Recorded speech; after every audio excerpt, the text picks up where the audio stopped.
Following up on the most recent Port Moody City Council meeting, where unfortunately not all of those who had hoped to speak were given an opportunity, Tri-Cities Community TV attended a couple of rallies held by Free Palestine Tri-Cities, one in Port Moody and one in Coquitlam.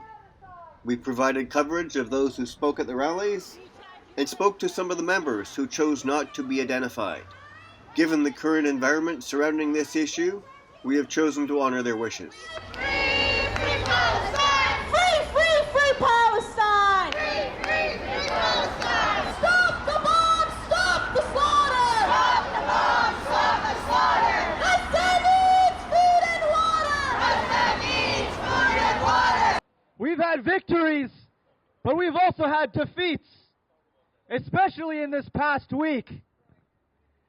Honestly, it feels like sometimes, in certain ways, the fight for justice in Palestine is more difficult here in the West than it is over there, in a different way. Our resistance, the barriers and obstacles that we face, come in the form not of bullets, but of bureaucracy. That's right. Bureaucracy, money, and the control over our very lives that forces us to continue to be beholden to this system that exploits us for wages, exploits us of our time and energy that could be used to fight for justice. And that is why it is commendable for you, in spite of that, to continue to come out today and fight for justice. They want you to be afraid. They want you to be disheartened. Are we disheartened? Yeah! Are we going to lie down? Yeah! We are here, standing here, strong as ever. They shall never break our spirit, for we fight on the side of justice. We fight on the side of humanity. We will never be silenced. And when we are gone, those will come after us, because they will never break humanity. So I ask you, and you may ask me, what can we do here? It's a big mountain, a large mountain to climb from the bottom, isn't it? But we're all chipping away. We're all chipping away. These walls are high walls and tall towers. Things the elite have used for hundreds of years to cow us into submission. Well, we're chipping away at the bottom, and before you know it, these walls are going to come crashing down. Let me tell you something. What do these Zionists love? The money, right? All this in Palestine, don't think for a second it's about religion. Don't think for a second it's about fighting terrorism. It's always been about money. It's about the Gaza Marine, the natural gas deposit. It's about the Ben Gurion Canal, geopolitics, circumventing the Suez. That's what it's always been about, folks. Money. So how can we hit them where it hurts? Boycotts. They have worked in the past, and they shall work today, and they shall work tomorrow. Divest. You know what? We don't have guns, but this is your weapon. Your wallet is your weapon. We're going to hit them where it hurts. We're going to hit them where it hurts. We're going to bleed these Zionists dry. We're going to bring the walls crashing down. Starbucks has lost $20 billion, and they're going to continue to lose money until they're sunken into the ground. Every single big corporation, high and mighty as they are, they're going to come crashing down in this lifetime or the next. Oh, man, sorry. I love seeing it. I can imagine it. Can you imagine it? It's happening, all right. It's happening. Boycotts, divestments. We're going to put the pressure on these suckers until they have no choice but to get their hands off Gaza, hands off Sudan, hands off the Congo, hands off every single piece of land that they have colonized and exploited for all of time. Hands off all of that. Systemic change from our wallets. We're going to put the pressure on them. We're going to put pressure on them in the media. That's our weapon. Don't stop talking about this. Don't stop reposting. Don't stop telling your friends. Don't stop telling your coworkers. Pressure, my friends. Pressure is how we're going to win this. Visibility. Flags out here. People filling the corners. The people united can never be defeated. Am I right? We're going to put the pressure on them with money and visibility. That's what we're going to do. The media is not going to have a choice. They are going to see us whether they want to or not. We're out here, and not just out here. All over the world, it's intercontinental, transnational. We've got turnouts in Europe, turnouts in Africa, turnouts in Asia, South America. Every single continent is showing up. Do not lose hope. There has never been a movement with this much momentum.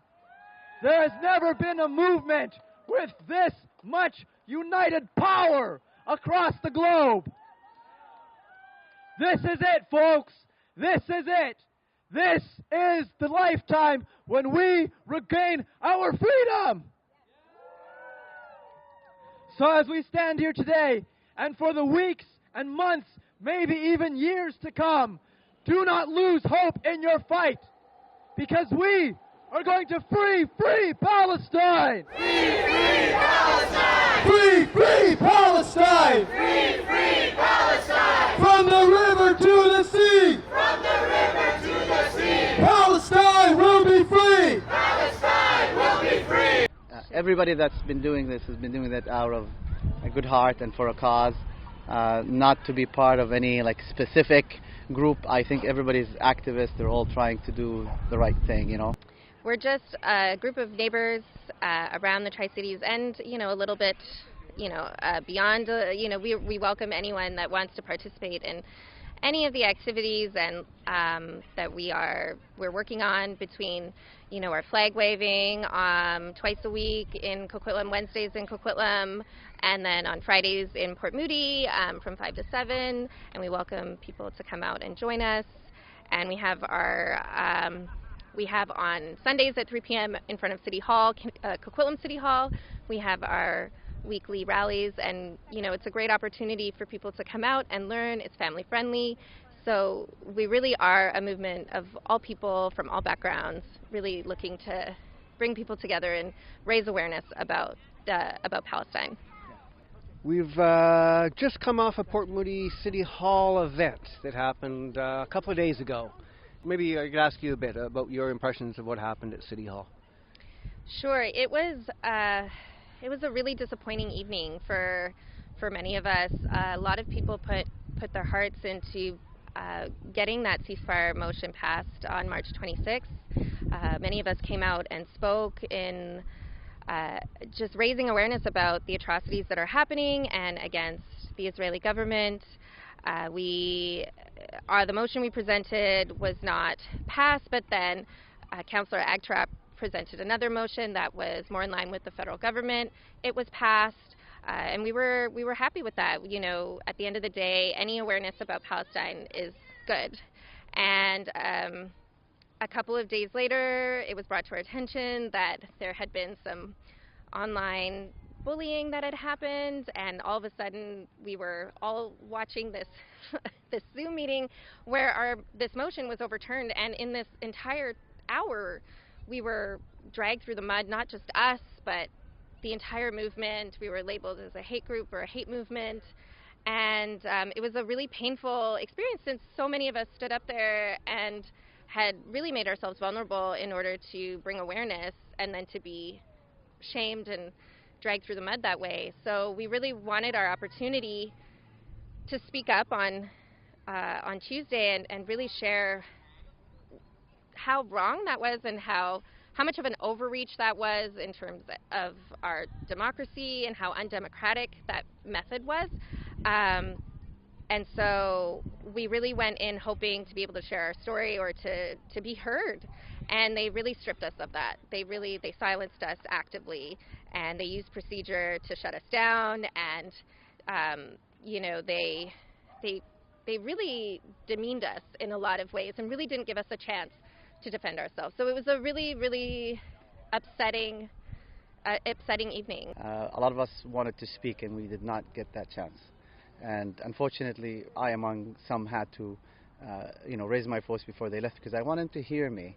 And as a Palestinian, I think we have faced silencing all around, and there's always been excuses found to defame us and make us look bad because of a post or something that somebody has said, or a position that somebody took, that they would just try to label us and call us names. And just recently the group was called the mob.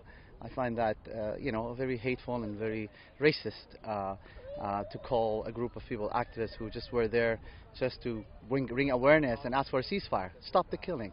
Stop the killing of children.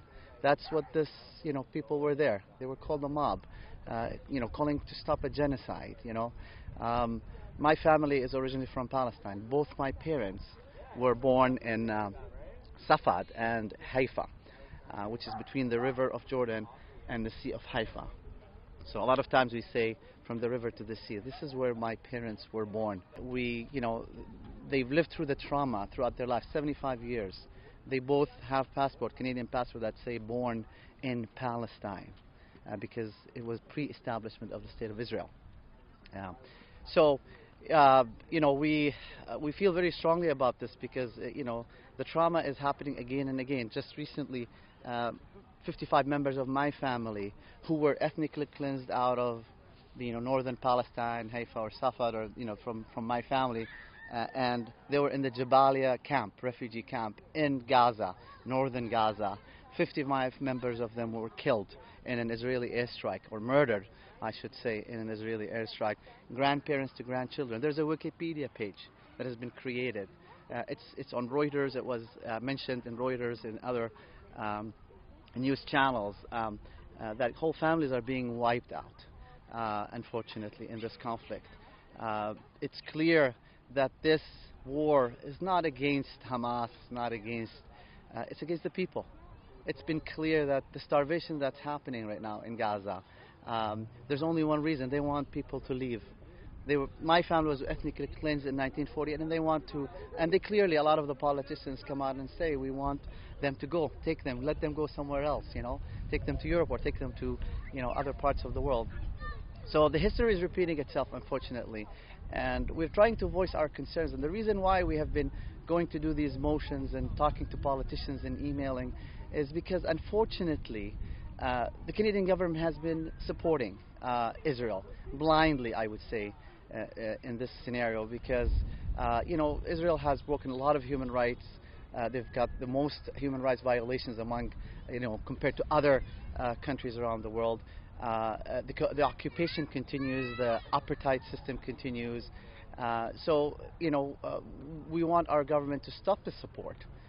Canada has to stand for human rights. Canada was one of the countries that have helped.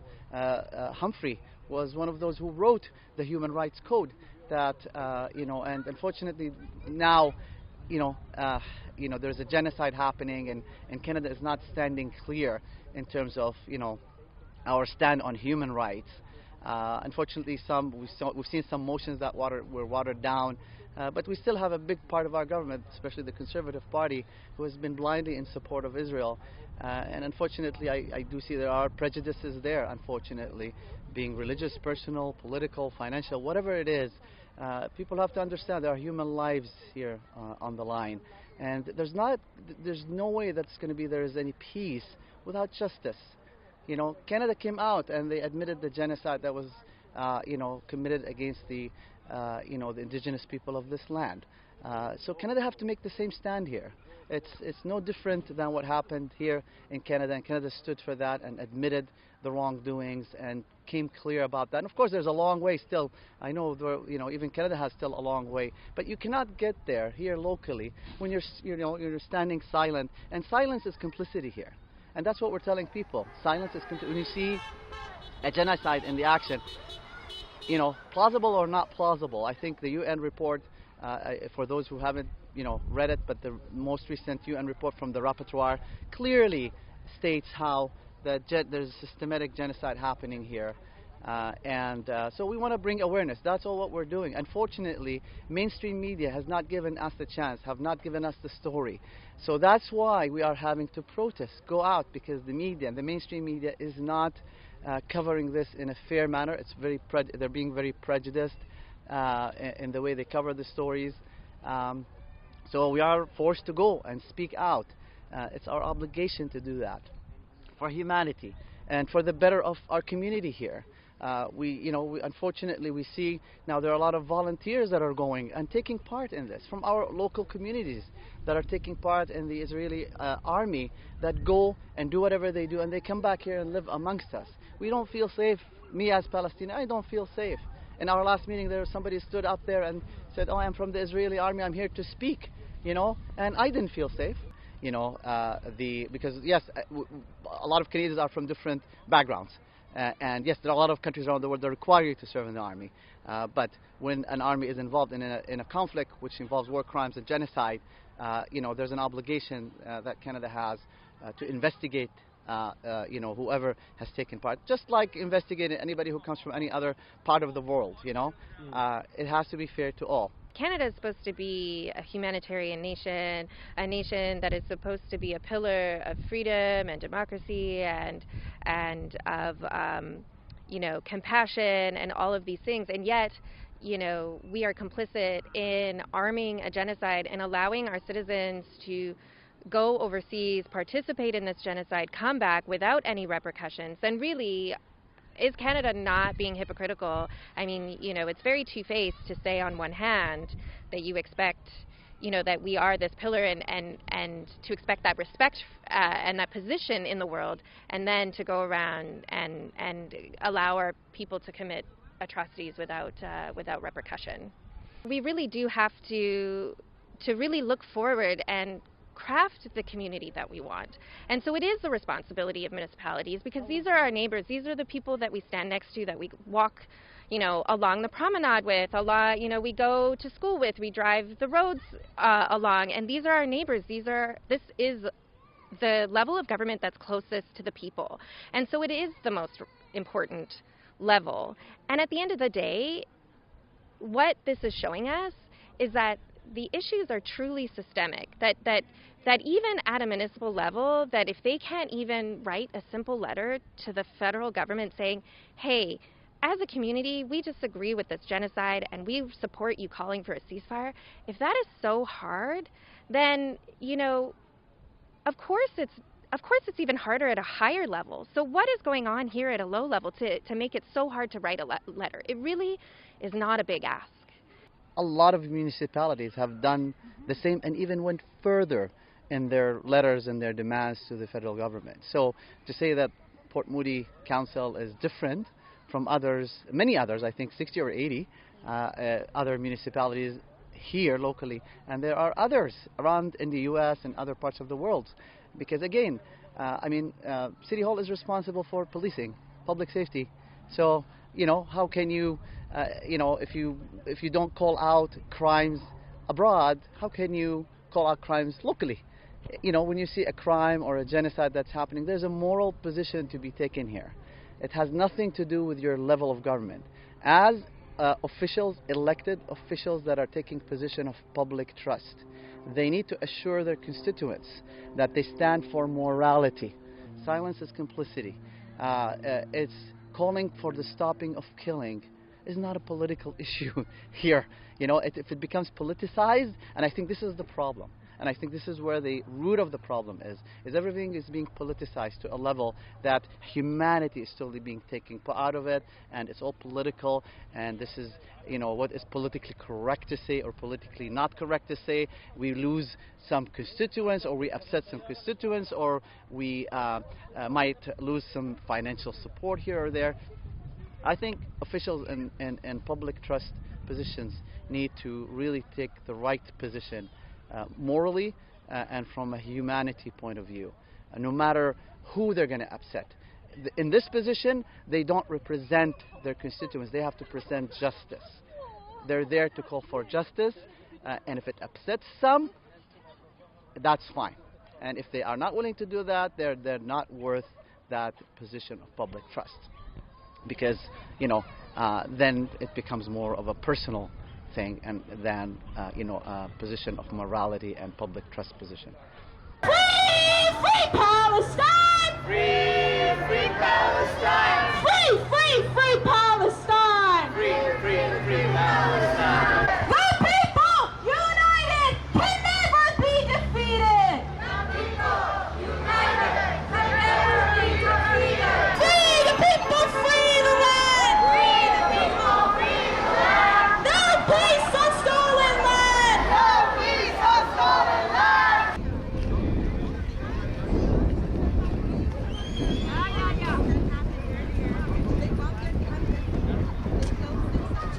For all of you gathered here today, I'm going to invite you all to join me in a moment of silence for 1 minute, remembering these 55 family members who were martyred in this brutal genocide.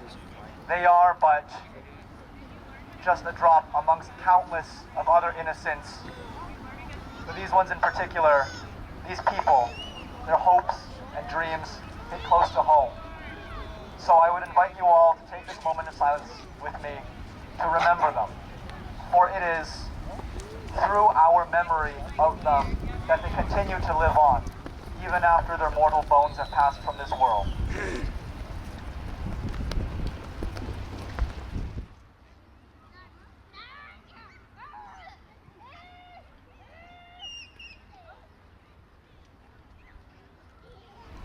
Thank you. To close off this, I would like to read a poem written by a writer and professor from Palestine, Adhere. He was killed in an airstrike on December 6th by the Israeli military, but he had some words that I would like to share with you all today before we conclude. This poem is called If I Must Die. If I must die, you must live, to tell my story, to sell my things, to buy a piece of cloth and some strings, make it white with a long tail, so that a child somewhere in Gaza, while looking heaven in the eye, awaiting his dad who left in a blaze and bid no one farewell, not even to his flesh, not even to himself, sees the kite, my kite you made, flying up above, and thinks for a moment an angel is there, bringing back love. If I must die, let it bring hope. Let it be a tale. Thank you. For those who are not part of our rally or movement, I invite you all to stick around for as long as you would wish to learn more about what is going on. It's because the mainstream media does not cover it. The mainstream news does not cover it. Our government doesn't want you to be informed on what's going on. But here we are.